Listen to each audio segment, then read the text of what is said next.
Hi guys, I'm Kacey from Crossfit Hawthorne East and Cooler Yoga.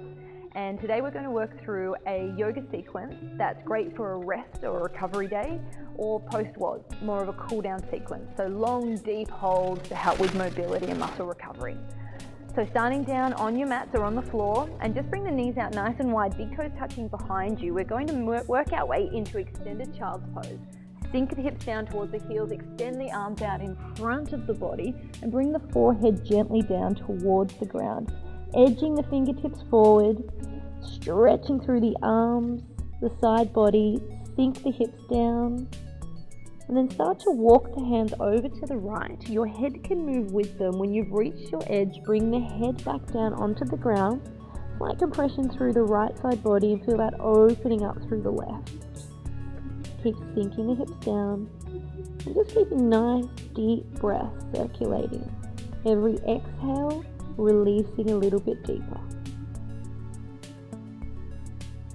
And slowly making your way back to center and over to the other side.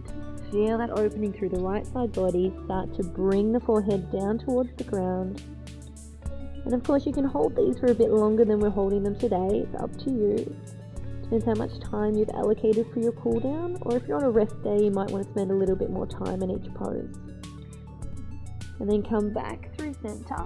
Bring the hands down close to the knees and start to bring the legs out to the side, so a wide straddle position. So just make sure the side edges of your mat are parallel with the edges of your feet. And start to draw the chest towards the legs. Now you can either pistol grip the big toes, you can grab the outside edges of your feet, or just keep the hands directly underneath the shoulders and start to let go through the head and the neck. Come into that wide-legged forward fold and bring some awareness to the knees. Now we want to make sure we're not locking our knees out and sinking into the knee joint. What we're doing is keeping a micro bend behind the knee, activating our quadriceps to lift our kneecaps, so that we're safely working into the flexibility of the hamstrings at the back of the leg without overstretching. Now you can stay exactly where you are, or maybe start bending through that right knee and start to feel that stretch through the upper inner left thigh. Now you might want to come a little bit deeper. You might want to turn the right toes towards the side a little bit more. Come down deeper so the left toes can reach up towards the sky, but keep your right heel down on your mat. Feel that deep opening through the inside of the leg and also through the right hip. So trying to keep the torso nice and open, big chest, neutral spine.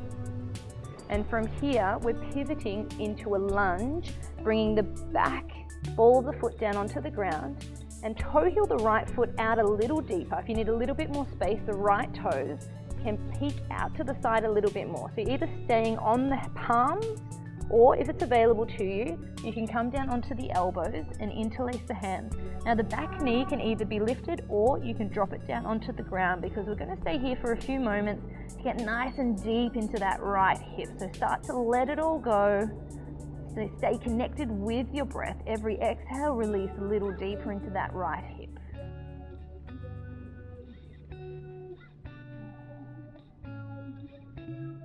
Now you can stay here a bit longer if you'd like, otherwise coming back up onto the hands.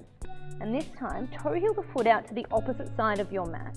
Then come down into half pigeon prep. So you're bringing the right knee down onto the ground. You're squaring your hips and your shoulders so the back leg is parallel with the outside edge of your mat. If not, you need to square the hips a little bit more. And have a bit of a play with how wide your knee is. If the hips are feeling really tight, maybe the knee's facing more towards the front. If you're feeling quite open, then start shifting the knee out towards the right side of your mat, but just keep your knee joint in a nice stable position. We don't want to jeopardize the knee joint by bringing the foot out too far, so just tuck it in as much as you need to keep that hinge joint nice and safe. And be nice and buoyant in the pose, sit up nice and tall, then hinge from the hips, lead with the chest, come down onto the elbows and interlace the hands, or start to reach the arms out in front and bring the forehead down towards the mat. Now if you are on your elbows, you might want to stack your hands or your fists and bring your forehead down to rest on top of the fist. So you can just let everything go, working nice and deep into that right hip. With every exhale, work a little deeper and let go. Now you can stay exactly where you are, or if you do want to work into the front of the left thigh, the quadriceps, you can also come into a different variation where you're bending the back leg up towards the sky, reaching back with the left hand. Now you can start to draw that foot in towards the hip, maybe bring the foot into the crook of the elbow. You start to feel a stretch through the front of the left thigh, but also through the right hip. If you have your balance, maybe interlacing the hands overhead, and that also starts to open up through the chest and the shoulders as well. Now this is called king pigeon or mermaid, but I think mermaid's a much nicer name.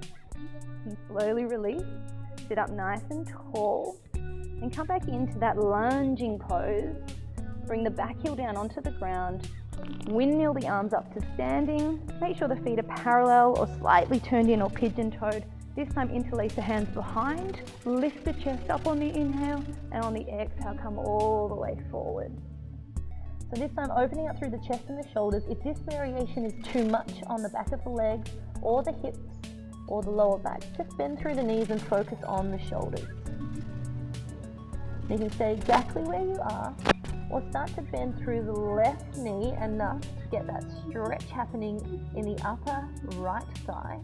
Then bring the hands down onto the ground, maybe working a little bit deeper, leaving the right heel on the ground, but you can turn the toes out to allow you to come into that bent left knee and peel the right toes up towards the sky. Kneecaps facing directly up towards the ceiling. So you're sitting up nice and tall. Now if you'd like to take a bind, you can always reach behind, up and over, and also take a bind which will work deeper into the shoulders. Then you're slowly releasing, pivoting to bring the back ball of the foot down onto the ground, come into that runner's lunge to start with, then bring both hands on the inside of the left foot, either staying on the palms, or you can start to come down onto the elbows. You can interlace the hands. If you need a little bit more space, turn the toes a little bit out towards the left, and if you need to, you can bring the back knee down onto the ground so you can get a little deeper into that left hip. Start to release. Now you can either find stillness or you can find a little bit of movement just to shift through the hips. And bringing the hands back up onto the mat. Then start shifting the left foot toward the opposite side of your mat and come down onto the left knee, squaring the hips and shoulders. Now if you do have issues with mobility through the hips, this can always be modified into deer pose by bending the back knee and coming right over onto the left hip, and then you can drape yourself over the top of that left knee. So keep that in mind for modification if this is too strenuous or if it's too much on your joints. But otherwise, sitting up nice and tall, back leg parallel with the side edge of the mat, sit up nice and tall, be nice and buoyant. And then we start to hinge forward, come back down onto the elbows, or you can stretch your arms down in front. Just remembering, if you are on your elbows, you can stack the hands or the fists to release right through the head and the neck. And just pausing here for a few deep breaths, working deeper into that left hip.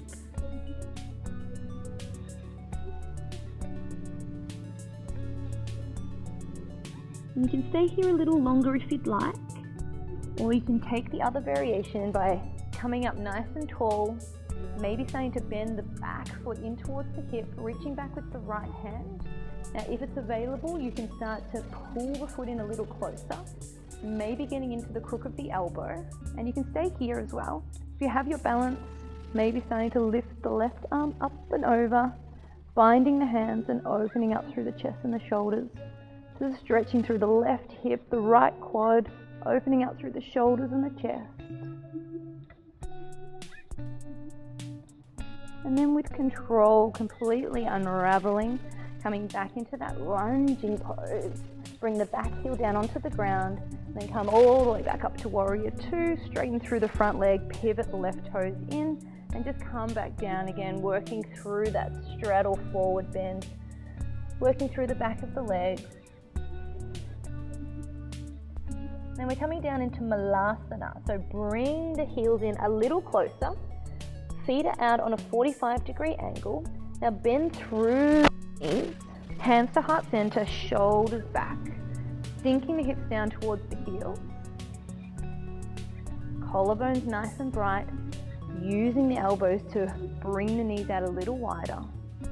You can stay here for a few more breaths if you'd like. Otherwise, bring the hands down onto the ground and just step back into high plank. Bring the knees down onto the ground and slowly come all the way down onto your chest and your belly. Come into Sphinx pose, so you're propping yourself up on your elbows. And then from here, we're going to cross the right arm over the top of the left. So keep the elbows in nice and close to the shoulders, palms down on the ground, fingertips pointing to either side of the room. Then from here, start edging your fingertips out towards the side of the room. So you start to get a stretch through the top of the shoulders. Just keep the head and the neck in a neutral position. Now, it's quite difficult to get into that part of the shoulder, so this is a really good one to just pause in for a few breaths.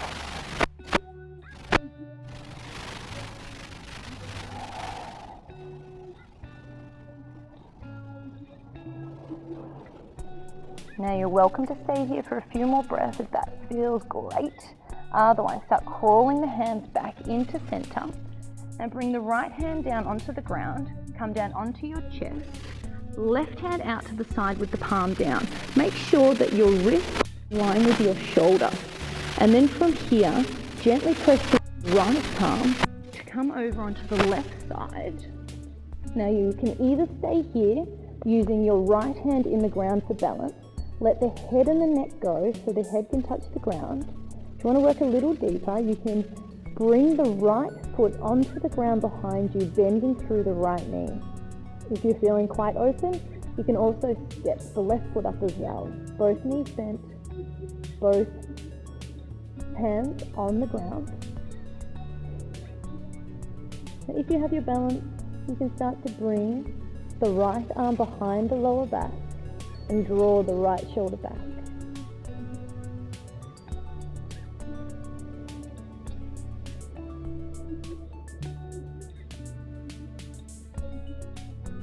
And then gently release. Bring the right hand down onto the ground first so you have more stability. Straighten both legs. Then roll back onto your chest and your belly. This time bring the opposite arm in front. Elbows in nice and close. Palms flat on the ground. Start edging your fingertips out to the side, stretching through the front of the shoulders. So you're trying to keep your shoulders level. So work the fingertips out evenly. Just keep the head and neck in a neutral position. So not extending too far, but also not dropping down too far either. Just find that midpoint.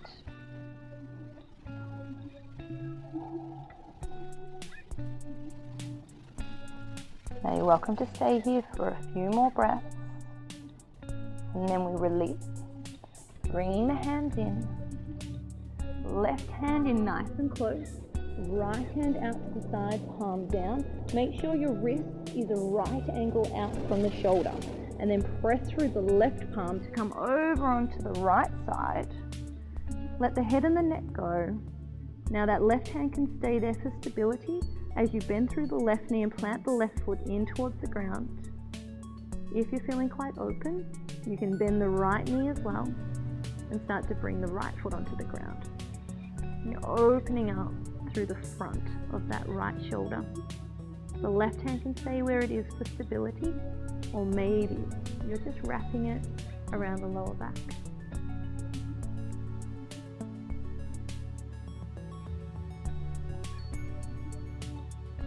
Only a few moments here, allowing that shoulder to open up.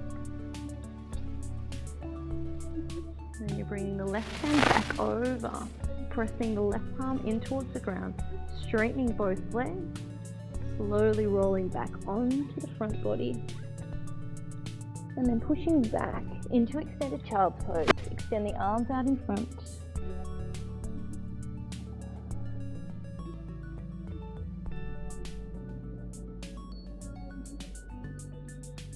And making your way up into a kneeling position. Sitting up nice and tall, bring the right hand on the outside of the left leg. Bring the left hand behind you, sit up nice and tall and just come into a little spine twist. looking towards the back of the room over the left shoulder. And then coming back to center, switching over, left hand to the outside of the right side, sit up nice and tall and twist. And then come back to center. So that's some deep yoga poses that you can hold for a bit longer than we did today. You can hold them for a minute, 90 seconds, even up to maybe 2 or 3 minutes, depending on how you're feeling. And just take your time, work your way through it, start to feel good, and hopefully that will help with your recovery. Namaste.